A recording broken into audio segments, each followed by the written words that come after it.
All right, so here is the big thing here in this section. It's called Cramer's rule. And what Cramer's rule is, it's a way for you to find solutions to systems strictly by using determinants. So when we have a system of two equations and two unknowns,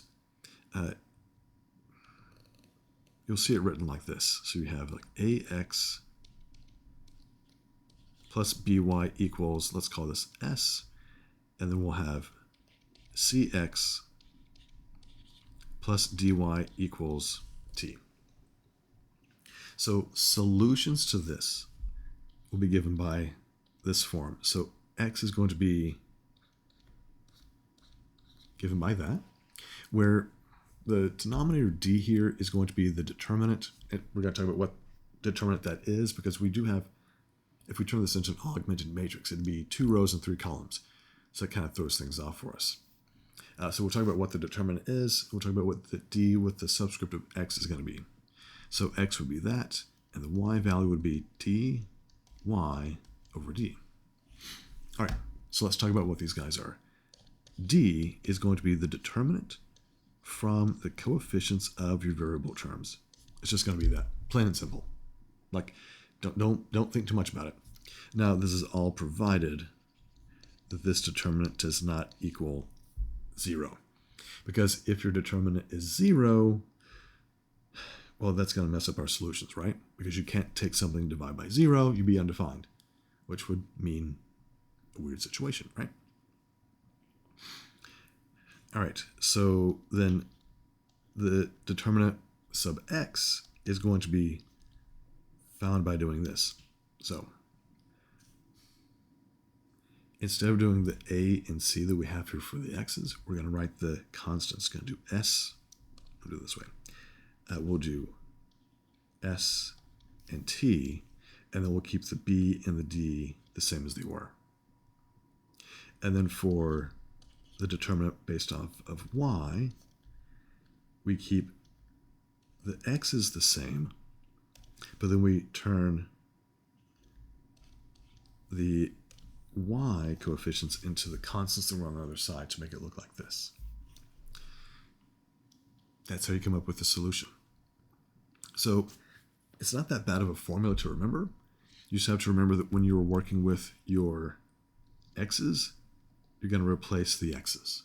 When you're working with the y, then you replace those y values, those y coefficients, with the constants s and t. So let's look at this example right here. Now, again, we've seen so many ways to solve this. We've got substitution, elimination, using an augmented matrix and going to row echelon form or reduced row echelon form, right? We want to use determinants now.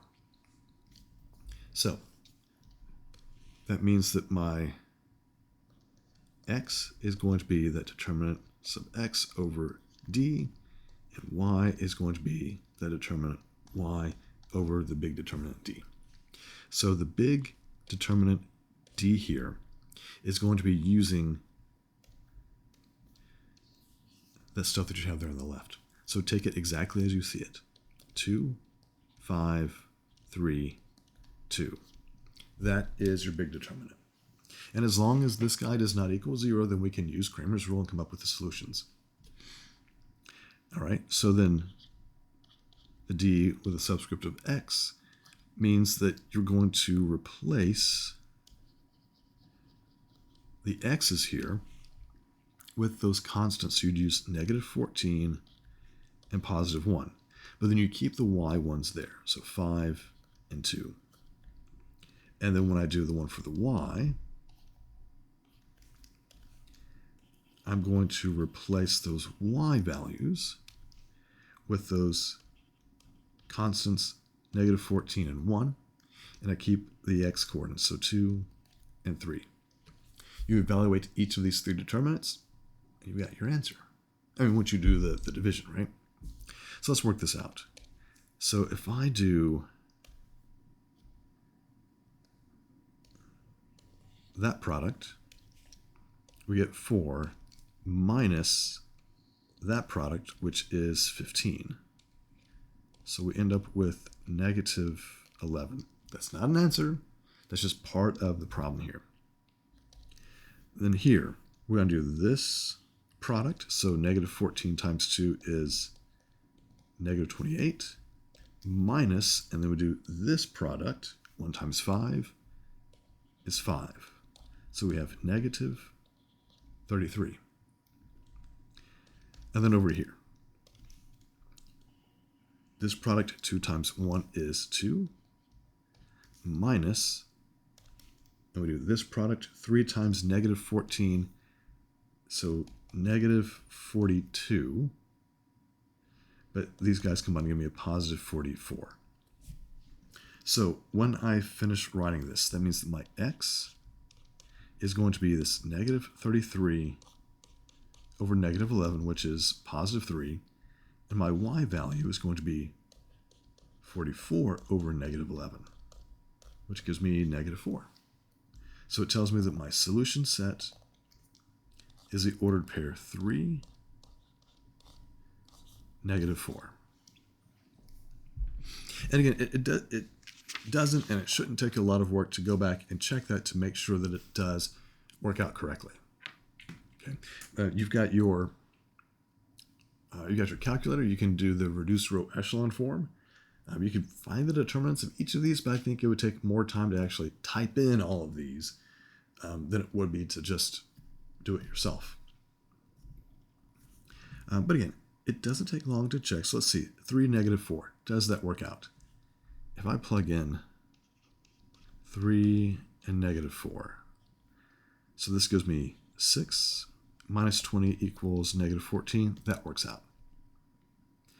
If I plug in 3, negative 4 here, that's 9 minus 8, which equals 1. Yes, it checks out. So we've got our answer. We know that we're right. And yeah, we're good. Let's do this example right here. 8x minus 7y equals 3, and negative 5x plus 4y equals negative 4. So let's find our 3 determinants.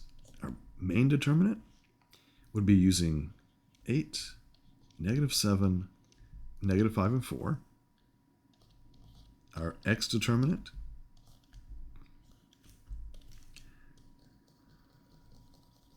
so remember, it's the x's that get replaced with the 3 and negative 4. So we have negative 7 and positive 4 there. And then the determinant for y is where we replace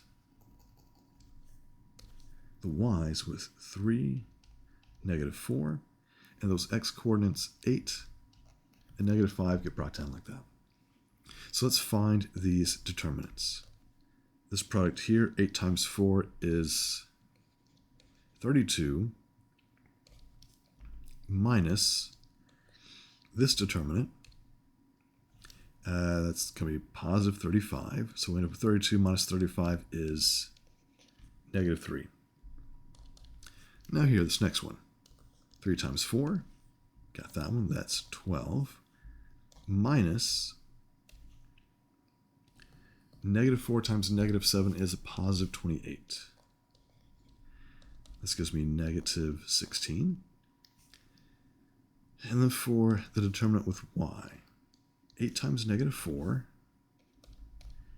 is negative 32 minus negative 5 times 3 is negative 15, so it makes that a plus 15.